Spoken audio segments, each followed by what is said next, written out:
Bienvenue à ce flash d'information. Ce dimanche, jour de Pâques, jour important pour les fidèles chrétiens qui célèbrent la résurrection de Jésus-Christ. Mais à cause de la crise sanitaire due au coronavirus, la fête n'était pas au rendez-vous. Pas de messe dans les différentes églises en Côte d'Ivoire comme ailleurs. La pandémie a obligé les chrétiens à innover pour célébrer Pâques. Des célébrations restreintes retransmises sur les ondes et les réseaux sociaux, comme nous le rapporte Grace Kando. Le Christ ressuscité, célébré ce dimanche par les fidèles à travers plusieurs supports de communication et d'information. Ici, à la paroisse Saint-François-Xavier d'Anono, la messe est dite par l'équipe presbytérale uniquement et retransmise par les haut-parleurs du village. Christ est ressuscité, alléluia, alléluia. C'est comme si on se retrouvait en pleine messe à l'église, seulement que nous sommes un peu dispersés, chacun fête à la maison. Je remercie le Seigneur pour cela. Nous avons suivi la messe dans la rue depuis 8 heures. Nous sommes là. Ça s'est très bien passé. Nous disons merci à Dieu. Et je crois qu'il a entendu la prière et le cri de chacun de nous. Pour faire vivre la messe à l'ensemble des fidèles chrétiens dans les ménages, la radiodiffusion télévision ivoirienne a mis les bouchées doubles. Méthodistes et catholiques se sont succédés en direct dans les studios de la télévision. Le Christ est ressuscité. Nous célébrons cette fête dans un contexte particulier. Mais cette victoire du Christ sur la mort signifie la victoire aussi du Christ sur cette maladie. Et je crois que cette maladie, mais elle passera, elle finira. Cette maladie nous a fait comprendre que tous nous sommes logés à la même enseigne, que tu sois grand ou petit, que tu sois pauvre ou riche. Et nous les hommes, nous avons oublié cela. Reconnaissons-nous comme frères, que personne ne soit considéré comme un moins-homme. Voilà l'après de ce virus.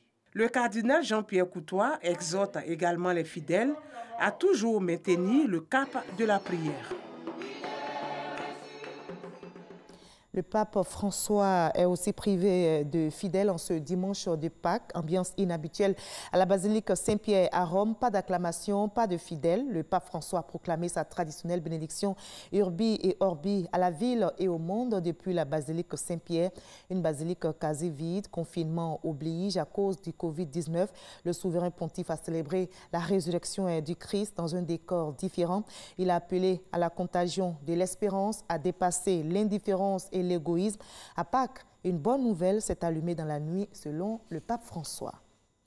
La célébration de la Pâques sur fond des crises sanitaires de Cocody à Yopougon en passant par Makori, les activités économiques liées à cette célébration sont toutes en berne. Et pour cause, les débits de poissons, les maquis et restaurants qui faisaient du chiffre habituellement à cette période sont fermés. Même les épiceries encore ouvertes et spécialisées dans le business des œufs, de chocolat en période de Pâques sont au ralenti. Notre reporter Cheikh Kone a sillonné plusieurs sites ce dimanche. Vous en saurez davantage dans l'édition de 20h ce soir. Le coronavirus a aussi eu raison de Pakinou, célébration de la fête de Pâques en pays baoulé. Ce moment festif n'a pas eu de succès cette année 2020. Dans les villages de Boaké, dans la région de Béké, l'heure est plutôt au respect des mesures de prévention contre le Covid-19. Mais dans les familles, on a tenté de marquer de façon très symbolique Pakinou avec des repas et quelques dons, pas plus.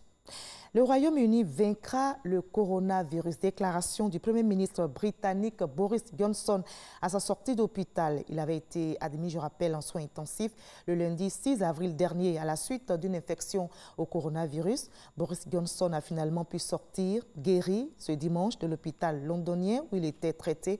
Il a remercié les personnels de santé et appelé tous les Britanniques à la solidarité et au respect des mesures de prévention, notamment le confinement pour vaincre cette pandémie.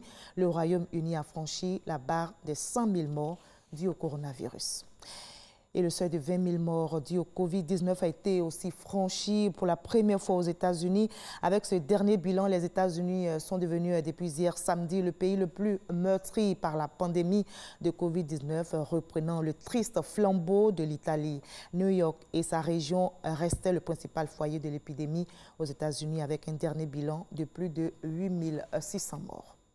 On va se retrouver à 20h pour la grande édition. À tout à l'heure.